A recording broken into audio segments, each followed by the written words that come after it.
You will just kneel down in church and say, I'm a humble man. You don't know who Christ is. The revelation of Christ captures the totality of the counsel of God. The Bible said in Philippians chapter 2 from verse 5, it said, have this kind of mind. Have this mindset that was in Christ Jesus. He said, though he was God, he considered it not robbery to be equal with God. He stripped himself of divinity. He didn't take the pleasures and the privilege. Do you know the privileges attached to God? The president of Ghana, I was in Accra one day and he was passing, and I saw more than 15 Land Cruisers. I said, what kind of excellence is this? Sir, it was majestic. 3 cars were moving at the same time.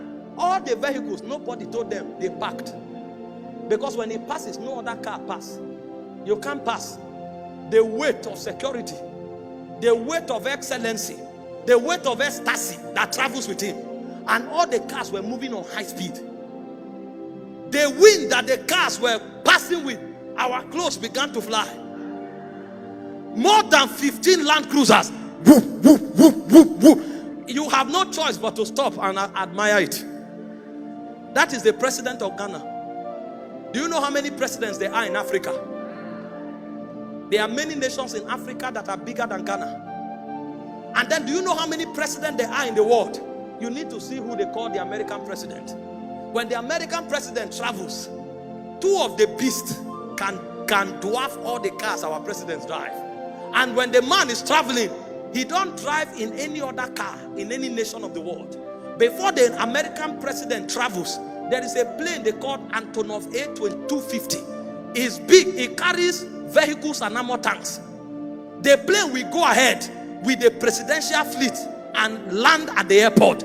All the streets the president will pass in your country, they will secure it. So he comes to let you know that he's bigger than your nation. That's how the American president moves. If he's coming to pass on this street, they will tell you, if you have any business here, shut it down because it won't work. Not because a citizen of Ghana is around, the American president is around. They will shut down that road. You will have to suspend your program. And when he is done, that's when the road will open. And when he finishes, they will park his cars, fly, land before he lands. So he drives only his cars, and the car is secured. Before he leaves the White House, the Marine One will take him to the airport. Then the Air Force One will take him. And everywhere the American president is, on ground or online, you can find a hospital 15 meters away, or they have a mobile hospital. So that it will never be heard again that you shut down the American president. That is called majesty. And there are presidents in the world that are like the American president. You need to see when Putin is passing.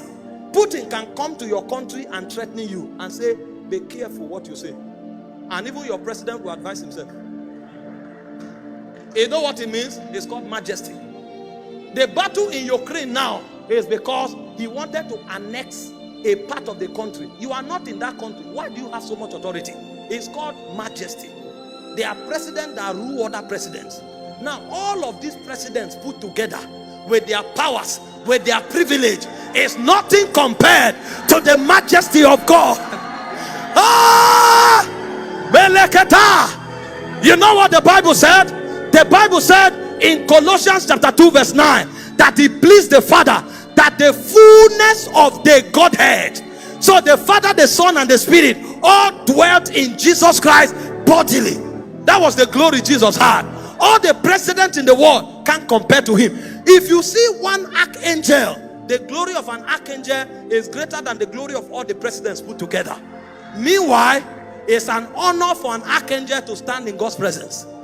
When Gabriel was punishing Zacharias, he said, I am Gabriel that standeth in the presence of God. I bring you this glad tidings, and you dispute me, you will be dumb. Because he stands in God's presence, he has authority to punish men. But the Bible said Jesus decided to strip himself of that glory. If you want to understand what humility is, that is humility. People say they are humble because they've not accused them, because they've not insulted them. You see somebody walking and acting humble. He comes to church, he's walking like this until the usher talks to him anyhow. And then he will look at you and say, are you okay? Do you know me? Is it because I humbled myself? That's why if you don't have the revelation of Jesus, Even prayer will make you proud. And so prayer without believing in Jesus cannot provoke the outpouring. Until you believe in Christ and back it up with prayer, that's when the outpouring comes.